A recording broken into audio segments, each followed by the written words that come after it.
Streaming to you live from the 124 lab at Chaparral Middle School, this is your Chaparral Cougar Network News. We hope that everyone survived the hottest day on record this Sunday, 121 degrees in Woodland Hills. Fortunately, it is cooling down this week a little and will be in the 90s. Today is September 8th, 2020, and we are kicking off the Pillar of Responsibility with a video and some discussion questions, so be sure to follow along.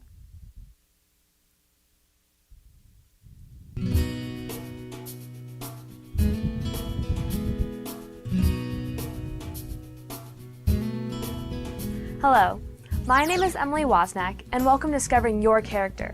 On each of our shows, we will take a special look into one of the 7 core character traits recognized by the Frederick County Public Schools community. On today's show, we will investigate responsibility. The word responsibility is a noun and became standard in the late 1700s. It is defined as the condition of being responsible. Responsible, a French word from the 1500s, means being accountable. It is based on an earlier Latin word, responsus, which referred to the state of someone being obligated or committed. So for us, responsibility means that we accept control of our own lives and of our interactions with all things. Our actions from the past have made us who we are today, and what we do today will affect who we become in the future. Being in control of our life tends to make us feel good about ourselves. However, when we blame other people and things for the way our life is, we allow ourselves to lose control, and with that comes a feeling of helplessness and negativity. When we act responsibly, we replace those feelings with a higher self-esteem and a sense of confidence. These are all things we'll definitely need to be successful in our lives. Born in southwestern Virginia during the spring of 1856, Booker T. Washington worked his way to national prominence as a responsible leader who established and operated thousands of small community schools for African Americans throughout the southern United States. His exceptional character provided him with opportunities to acquire help from many white philanthropists, and this was extremely vital to his success. Mr. Washington is quoted as saying that there are few things will help an individual any more than placing responsibility upon him and letting him know that you trust him. Matt Weigel is a civics instructor at James Wood Middle School here in Frederick County. Let's take a look at some of the things Mr. Weigel is doing to help ensure that his students get some real-world learning experience about responsibility. My name is Matt Weigel, 7th grade civics teacher at James Wood Middle School.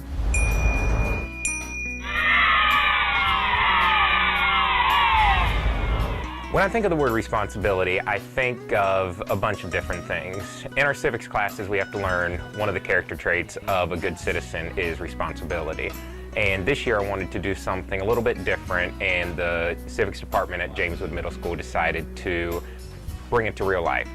One way we brought this to real life is by having a pet food drive. And a lot of the students started to ask me, well, what is it about pet food that shows responsibility? And a quote came to my mind immediately, one that's hanging up in my room from the Dalai Lama. And it says, "Today, more than ever before, life must be characterized by a sense of universal responsibility, not only nation to nation and human to human, but also human to other forms of life." And as soon as I said that quote to the students, you could see the wheels turning in their heads.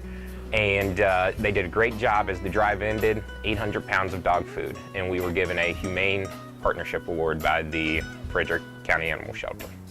Another project we did was the Trex Recycling Program, and we ended up winning a bench out of that. We raised, the students and staff collected 16,000 bags, grocery bags, and the students were able to come away with a sense of, man, we're really helping the community, we're helping the earth, and it's another one of those civic traits, showing responsibility and helping others around. Each year in my class, I like to do something that is a little bit different, and this year I wanted to see what the students really think of responsibility. Some years we do posters, some year we do word games, and this year I had them create skits of what the word responsibility means. And it's really interesting to see what the kids think responsibility is in their own minds before you give them a set definition that they need to know. So if there's anything I would like the students to know about the word responsibility is that they need to show it. They need to do things to help others. They need to follow through on assignments. And one of the most important things is don't blame others for your mistakes or wrongdoings. There's another quote by Eleanor Roosevelt that I think about, and it's, "One's philosophy is not best expressed in words. It is expressed in the choices one makes." And the choices we make are ultimately our responsibility. We really hope that you've enjoyed the show and find our information valuable. We encourage you to take the time to work on strengthening your core character traits, as they help us build stronger families, schools, communities, and a better world for everyone to live in. Until next time, I'm Emily Wozniak, and have a great day.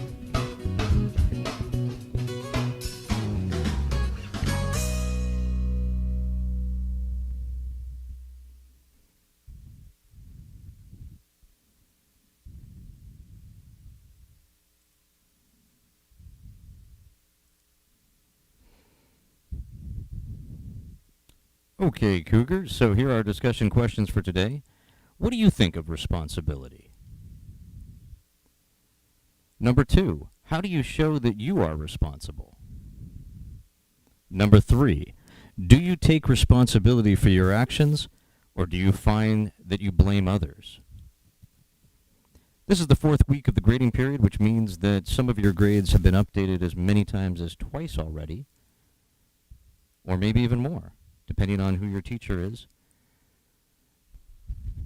Are you taking responsibility for your grades?